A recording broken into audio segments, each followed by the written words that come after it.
It's one of those crisp fall days out here in Nashville. Flight to San Francisco tomorrow to begin the week of practice for 49ers Eagles. And, here's one thing that people aren't talking about, an advantage that the 49ers have that went unnoticed last year. Their two cornerbacks, Charvarius Ward and Deommodore Lenoir, combined to allow only 2 catches and 16 yards against the Eagles in the NFC title game.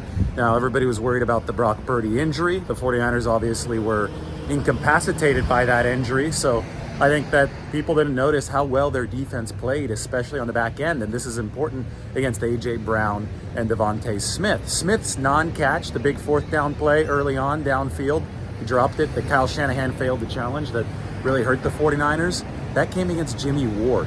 It didn't come against Ward. It didn't come against Charvarius Ward or Deommodore Lenoir. So that big 49ers advantage is something to watch in this game. I think they're going to play some zones so they can keep their eyes on Jalen Hurts in this football game so he can't take off and run. But that shouldn't preclude Charvarius Ward and Deommodore Lenoir from making some big plays, some pass breakups, maybe some interceptions whenever there is action on the outside. And of course, Lenoir now playing some of that inside cornerback for the 49ers with the slot duties. Ambry Thomas, there's going to be some pressure on him in this game. I assume the 49ers are going to go with the same strategy. Ambry Thomas on the outside and nickel.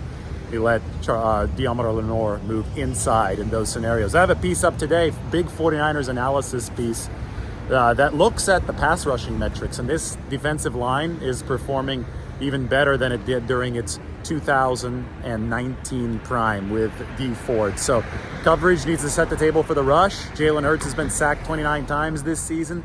He likes to scramble around, though. He holds onto the football longer than any QB in the National Football League. 3.1 seconds average snap to release. It's going to put a lot of strain on the 49ers secondary. They handled it well against Jalen Hurts last year. And again, it is the advantage that not enough people are talking about. 2 catches, 16 yards combined, given up by Charvarius Ward and Deommodore Lenoir in last season's game. So if you can pair that with an actual quarterback that's healthy this year, Brock Purdy, I think the 49ers defense can be on a good platform to succeed against what is a very dangerous Philadelphia offense.